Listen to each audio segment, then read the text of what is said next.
জনসংখ্যার দিক থেকে ইন্দোনেশিয়া পৃথিবীর বৃহত্তম মুসলিম দেশ, কিন্তু আমরা যদি ইতিহাসের পাতায় তাকাই তাহলে 14 সেঞ্চুরির আগে ইন্দোনেশিয়া দেশটিতে হিন্দু ধর্ম আর বৌদ্ধ ধর্ম পালন করা হতো।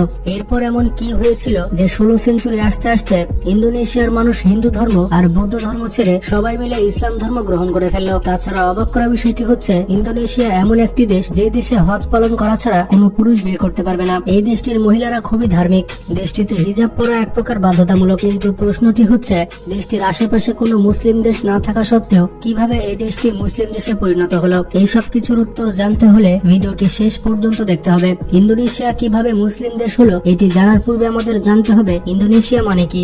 ইন্দোনেশিয়ার ভাষাতে ইন্দো মানে হচ্ছে হিন্দু এবং নেশিয়া মানে হচ্ছে দ্বীপপুঞ্জ। যেহেতু দীর্ঘ অনেক বছর ধরে এখানে হিন্দুরা বসবাস করত, তাই এইরকম নামকরণ রাখা হয়েছে। দেশটিতে এখনো অনেক পুরাতন হিন্দু মন্দির রয়েছে। প্রায় 19 সেঞ্চুরি থেকে এই দেশটি ইন্দোনেশিয়া নামে পরিচিত।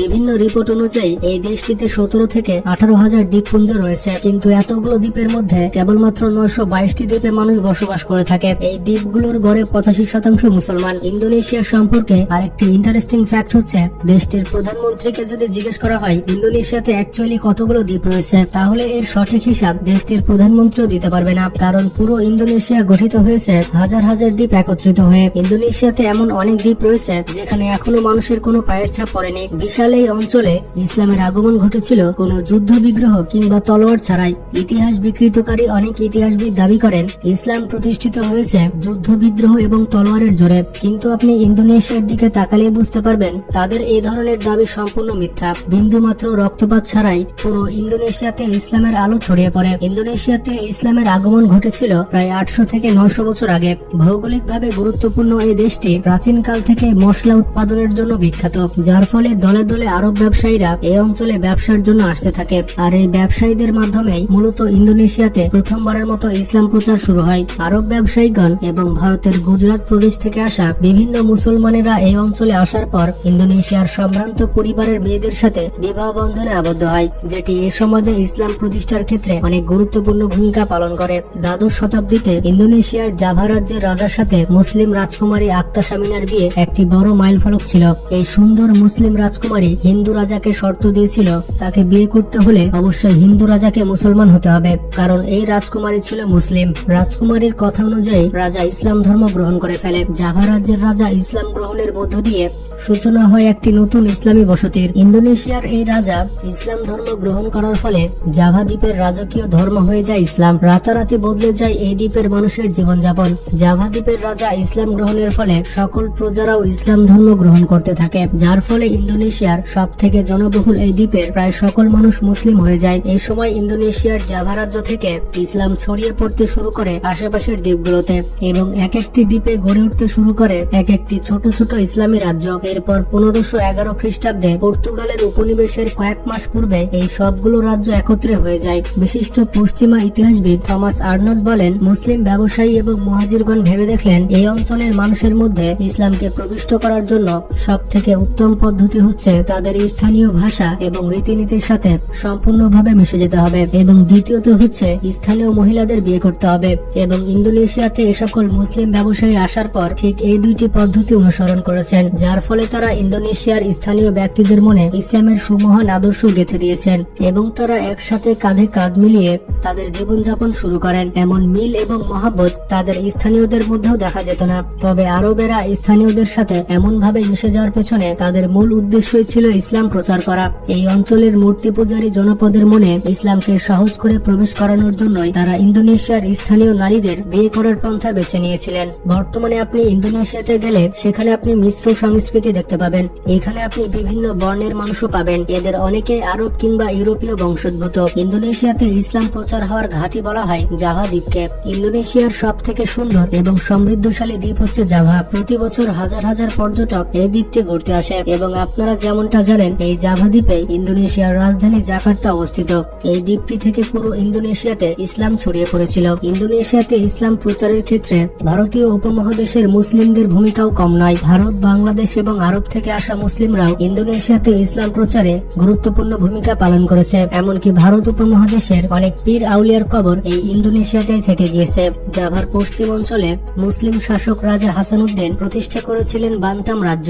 অপরদিকে জাভার পূর্বাঞ্চলে সানাকারি নামের একজন সামরিক ব্যক্তি প্রতিষ্ঠা করেছিলেন মাতরাম রাজ্য।